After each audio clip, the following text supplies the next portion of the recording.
Welcome to this episode of the 1600 Sessions. I'm Stuart McLaurin, President of the White House Historical Association. Since 1981, the White House Historical Association has created the annual official White House Christmas ornament.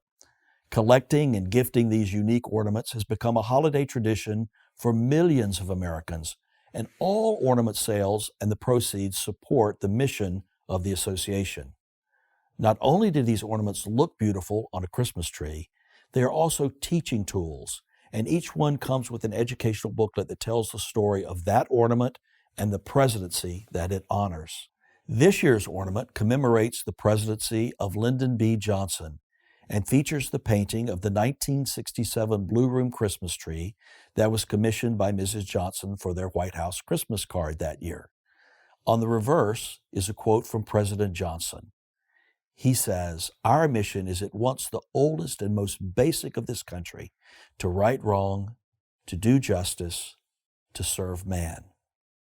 This year's ornament, along with all of the other ornaments created since 1981, may be purchased through the association on our website, whitehousehistory.org. Today, we'll be taking you behind the scenes of how these unique and very special ornaments are created. We'll be talking with a few people that have been very influential with the founding, designing, and manufacturing of these ornaments since 1981. Our first guest today is Richard Rovsek. Richard is currently a trustee at the Spirit of Liberty Foundation, but 40 years ago, he had an idea that has proved to be very beneficial to the work and mission of the White House Historical Association, as well as educating millions of Americans on White House history. It was back in 1981, during the first Christmas season of the Reagan presidency, that Richard came up with the idea of creating the official White House Christmas ornament, which has remained a fixture of the association's funding and mission since then. Richard, it's great to have you with us today. Well, it's great to be with you, Stuart. Well, I know we've had the opportunity to talk over the years and share your reminiscences of the time when this ornament was created, but let's go back to that actual time. I often say that if I had been in the room with Mrs. Reagan when someone came in and said, "Let's do a Christmas ornament," I probably would have thought, well, okay, fine, let's do that. But thank goodness they did. Thank goodness you did, because I don't believe the White House Historical Association would be what it is today without the support that this ornament has brought us over the years. So set the stage for us. How did this ornament idea first come about? Well, I think I have to go back to the inauguration. I had relationships with some of the people that were close to the Reagans. Nancy Reagan and I introduced the Easter program to the press that day, so I got to know her reasonably well. The event went from a 4,000 to 6,000 people event under Jimmy Carter to 25,000 the first year. I developed, as I said, a relationship with Mrs. Reagan, and I'll never forget, it was June 1981. I called her in her office, and she literally answered the phone. And somebody asked me after I did this, said, "You did what?" I said, "Mrs. Reagan, do you have time for lunch in the next week or two?" And of course, the end of the story is she said, "Gee, I do, next week." And I sat with her and I said, "I think that the White House should have a Christmas ornament each year, and it should be an official White House ornament." And I'll never forget, she looked at me and she said, "Richard, that's a really nice idea. Why don't you do that?" And that's when I called our friend Willard Scott, and I said, "Willard, I need a little bit of help. Would you hold up this Christmas ornament and tell the story?" And as I have said to you in the past, it was a Thursday, and I'll never forget, he held it up, and the following Friday morning, a week, in other words, 9 days later, or 8 days later, 12,000 people had sent their checks in, so we knew we had something that was working. Well, you were right. Willard Scott was a terrific proponent of the ornament, and just recently, Al Roker, who followed in Willard's shoes with NBC Today Show Weather, promoted the ornament on the Today Show. Well, I also have a copy here of a letter from a social secretary at the White House, Mabel Brandon, who wrote to you after there was a preliminary meeting with staff, Mike Deaver and others, and the First Lady about how this program would actually work, getting it approved, getting it started. So, what was the process after that approval? You mentioned ChemArt, and we're going to talk with our friends from there and see some footage of the ornament actually being made this year. But how did you go from an idea to all of a sudden, within a few months, selling these ornaments to the public? Well, we literally researched sources to manufacture it, and I think we talked to 6, if my memory is correct. And ChemArt was head and shoulders above anyone, and they were willing to take a shot with us because it was a chance. We didn't know how many we would sell in the beginning, but it was immensely successful. As you recall, the first ornament was a weather vane, and the second ornament was also a weather vane off George Washington's home, the Dove of Peace. We literally just pieced it together, and it was like it was the blind leading the blind in the beginning. And it became a huge popular item here in Washington, D.C. Our little shop on Lafayette Park, there would be lines out the door and down the street. Office groups across town would pool their money and send someone over to buy hundreds of ornaments to be divided out. And today, we sell in the hundreds of thousands of these ornaments, and they remain a primary support for our organization. But you mentioned the weather vanes at George Washington and the Mount Vernon weather vane in the second year. And that began a tradition which I'm very grateful for, and that is featuring a different presidency every year sequentially. And I don't have to decide, okay, which president are we going to feature this year? That was decided for us back then.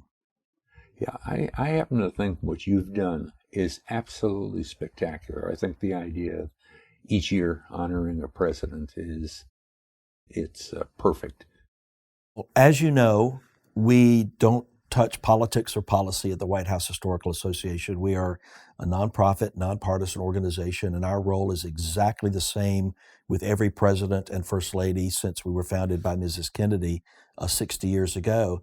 And we are also independent of the White House in that this ornament is designed by our staff working with the designers at ChemArt, and the White House is not involved.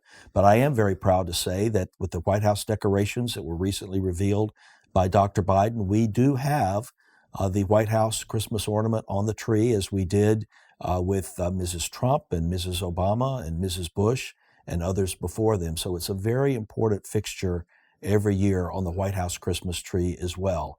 And when this began 40 years ago, did you have any idea that it would grow and mushroom to what it has become today?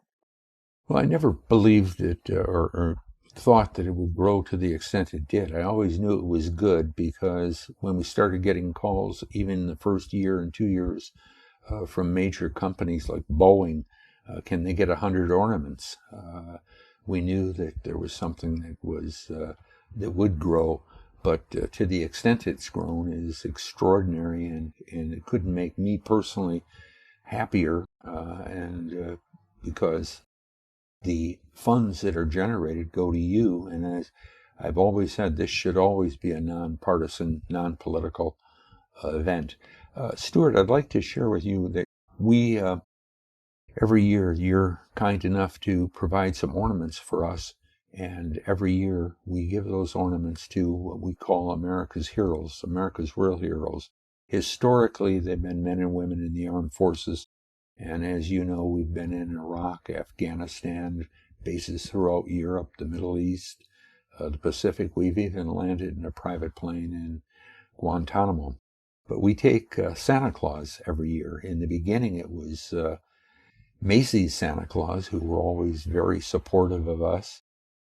But when we decided to go to Iraq, when we were invited by the commanding general, Macy's had second thoughts about sending their Santa Claus because it would be in potentially combat zones.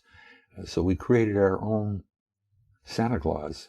He wears camouflage with white fur, and we call him America's Santa. And all the Santas in the United States, of which there are professional Santas and an association, voted our Santa America's Santa #1.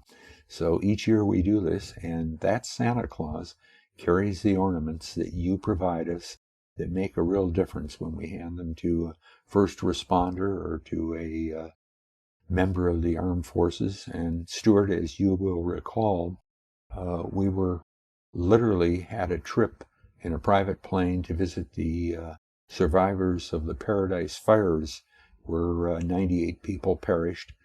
But as you know, when we handed those ornaments to the first responders, it was extraordinary. I also want to mention tomorrow we're going to do something in San Diego. We, after over a year of research, we were able to find an 1860s, 1870s sleigh, and it will be unveiled tomorrow at the San Diego Air and Space Museum, which is the second largest air and space museum in the country.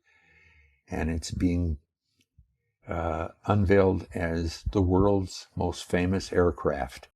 And as part of that, we have a Christmas tree, as you know, Stuart, that will be adjacent to the sleigh, and Santa Claus and Mrs. Claus will be there, and they'll put on the very last current White House ornament. We're calling it America's Patriotic Christmas Tree, and we're going to put the topper on it, and it will have the complete collection of 40 ornaments, which I couldn't be prouder of, to be able to see that tree with all the 40 ornaments. And we want to thank you again and again for everything you do for us.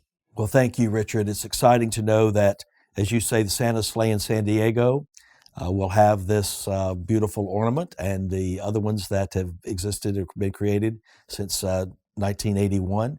So from San Diego to the White House here in Washington and in homes across America, the annual White House Christmas ornament is being added to Christmas trees, and it's a very special thing, and we really hope everyone will become a part of this tradition. And our friends at Chemart not only make the new ornament every year, but we continue to make the ornaments going back to 1981. So as you said, people can obtain a whole set of them, and people often do. Even if they've collected them throughout the years, they will buy an additional set to give to a second or third child, so that they all have one and continue the tradition on their own. So it's really a really remarkable thing. And Richard, I want to thank you for being not only a significant part of the White House Historical Association in our beginning, but I think you yourself are a key part of White House history and getting this rolling. Mrs. Kennedy was our founder in 1961, but I think it was Mrs. Reagan in 1981 that gave a rebirth to the association and our mission. And it came through something very simple and small, like the annual White House Christmas ornament. And you are a very key part of that. And I just want to thank you so much for how you have gifted and blessed us over the years through this inspirational idea that you had in 1981. Thank you, Stuart. That's very kind. Well, Merry Christmas to you and your family. Merry Christmas. And look forward to seeing you in California or in Washington sometime soon. We're now joined by Dave Marquis and Kim Fife from Chemart, a small veteran-founded business in Lincoln, Rhode Island. The White House Historical Association has worked with this wonderful American company since 1981 to design and manufacture the ornament each year. Dave has served as the president of Chemart since 1994, and he's also a member of our National Council on White House History. Kim has been at Chemart for 35 years, and we've worked very closely with her on coming up with designs for each year's ornament. Thank you both very much for being with us today. The subject is certainly near and dear to our heart. Well, thank you. We do cherish this partnership as well. I know neither of us were around at the time, but tell us what you know from your side as to how Chemart first became involved. How did you get involved with this project? The early years were a little bit of the Wild West.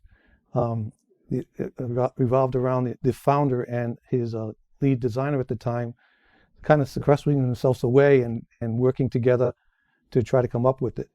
But the impact has been tremendous on the organization in general in two significant ways. Number one, it kind of gave us a lead into who we became, and that's someone who works closely with a lot of historical, philanthropic, and nonprofits and help them create something that's specifically created for them.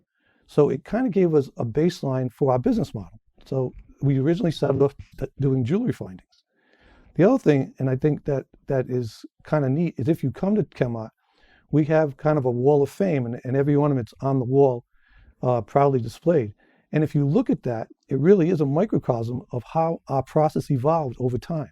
So when you look at it, you take a look at the very simple design for George Washington's, the first ones from Mount Vernon. It was a simple shape in gold plate, and then you look to the evolution of the 2019 ornament, the 3D helicopter, which is a pretty amazing feat in terms of producing that many in that kind of quantity. So it really is helped us define who we are and pushed our process to make us the company we are today. So Dave, let's talk about the manufacturing process. I've been there myself and seen it, and it's really magical to see this happen. We actually think of it as a Santa's workshop, literally. So tell us about that process and what all is involved and how many pieces and parts and how it all comes together and how you figure out, once we get to the design of the ornament, the manufacturing process. What is that like? I think one of the coolest things about this process is that you start off with a flat piece of brass and you end up with a multi-dimensional, beautiful, ornate ornament that represents a vision. It's a multi-step process. It ranges anywhere between 15 and 20 different steps. And I think the biggest takeaway from people who have seen the tour and look at the video is they're amazed at what the amount of work that goes into making it. So here in the North Pole up in Lincoln, we're not quite there, but a little warm. Myself and the elves are all working hard to go through a process that, basically everything starts off with design. What design is going to do is they're going to create not only an image that is beautiful, but they're going to create an image that I can actually manufacture together.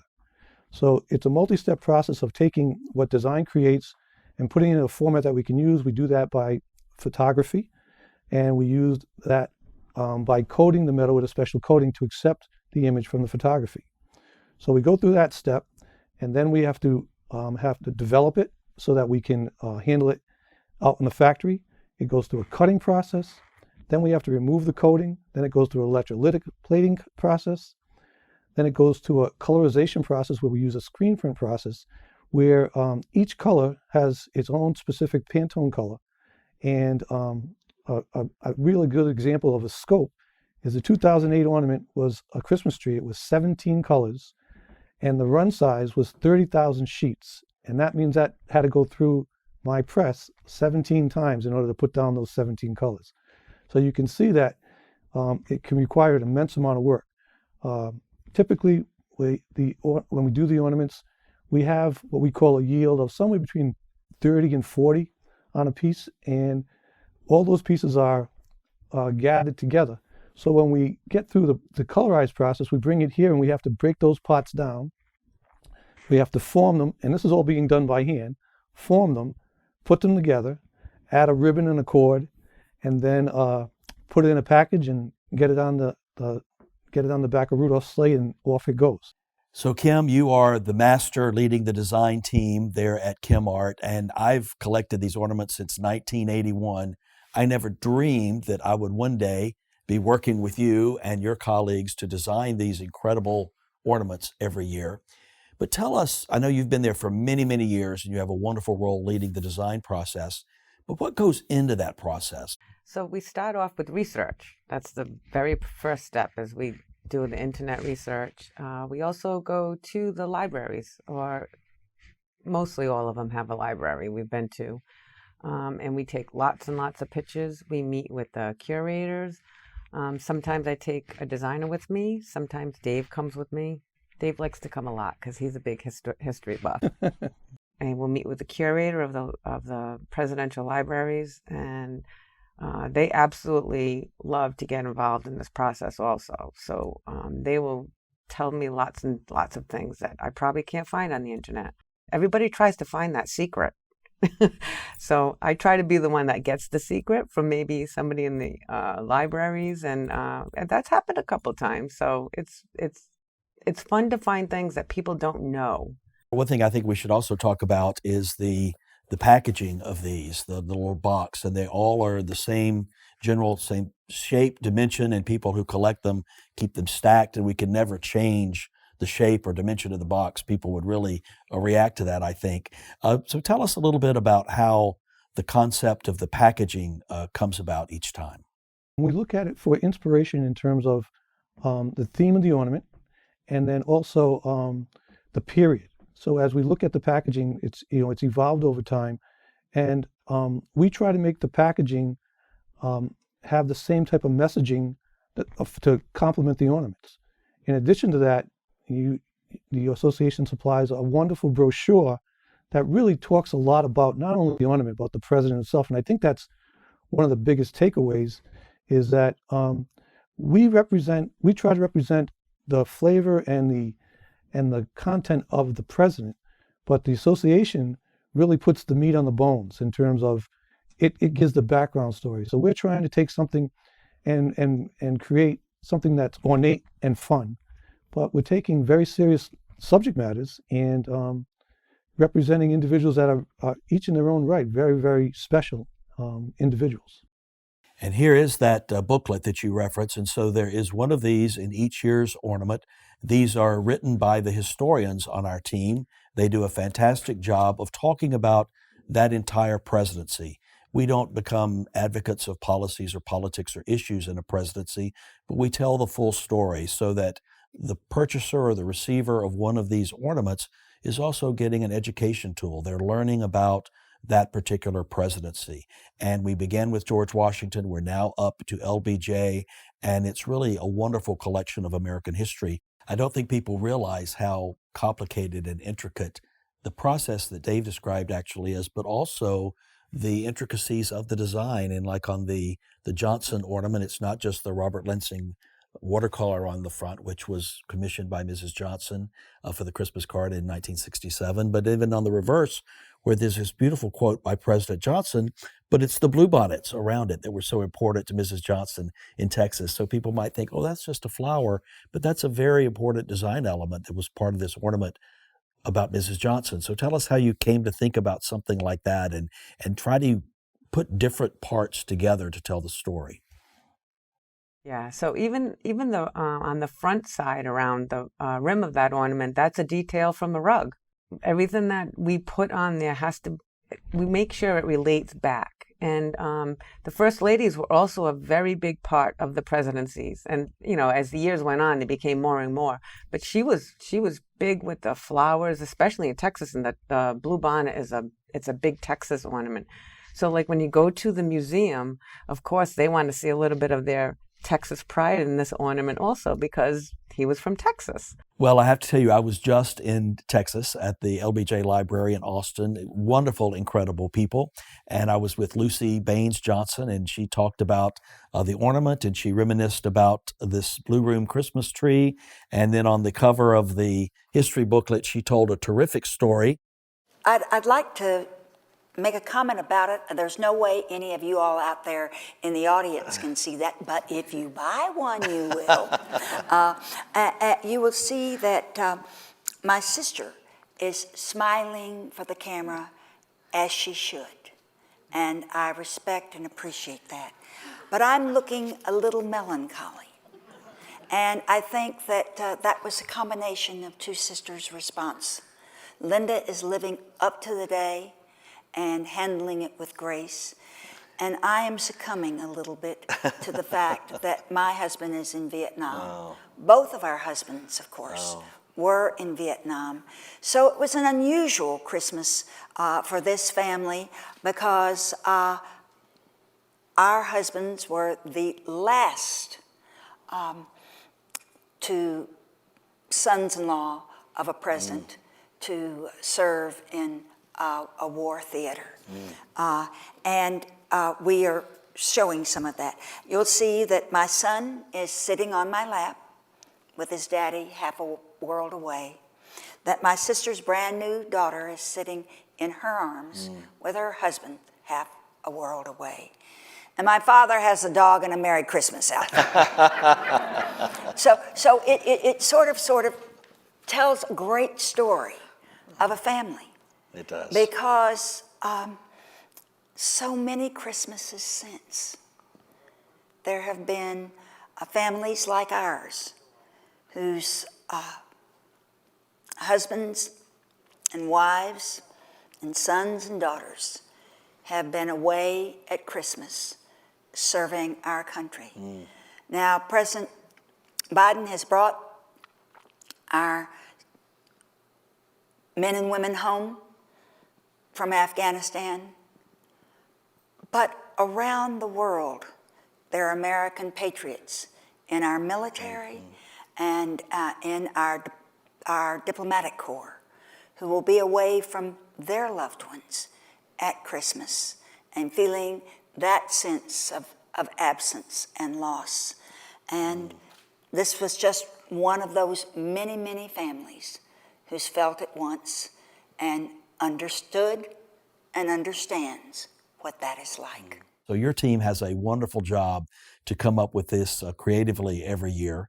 And I know that we have already picked the design for the 22 ornament. And I think we're both very excited about that. I predict that it's going to be the most popular selling ornament that we've had in many, many years. So without giving away what it's going to look like, and I know we're going to reveal the design at the Nixon Library on President's Day of 2022, tell us your thoughts about coming up with the design of the 2022 ornament.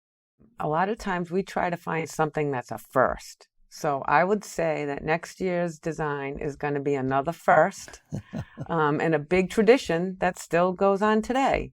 So it's there you go with the showing the public about what goes on at the White House with the presidents and how things are still happening today. In everything we do, there are always fun, interesting, maybe even humorous stories that happen. Over the years in your work with the ornament, is there any story or two like that comes to mind? When we research the presidents, we find out so much about them, and that the presidents that maybe aren't as well known as there's probably 10 or 12 that really stand out. But there's an example like Rutherford B. Hayes. He was a decorated soldier in the Civil War and wounded numerous times. He also was the first recipient of the Resolute Desk. Things like that, you just don't understand. You never really associate with that particular president. We have a group of presidents that just aren't as popular or aren't as famous, if you will. But they're all great men. Another fun story is Teddy Roosevelt. His children used to try to sneak in a pony into the White House and take it up in the elevator. And the other thing I thought that was really funny is they used to hide the Christmas tree because he was such an environmentalist.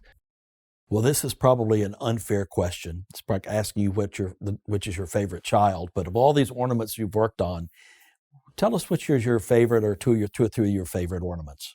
The Lincoln ornament, because it's Lincoln, and just he is a tremendous individual and a great man. But I think that locket it gives an appeal to the time, where a locket might have been used. So I really like that one.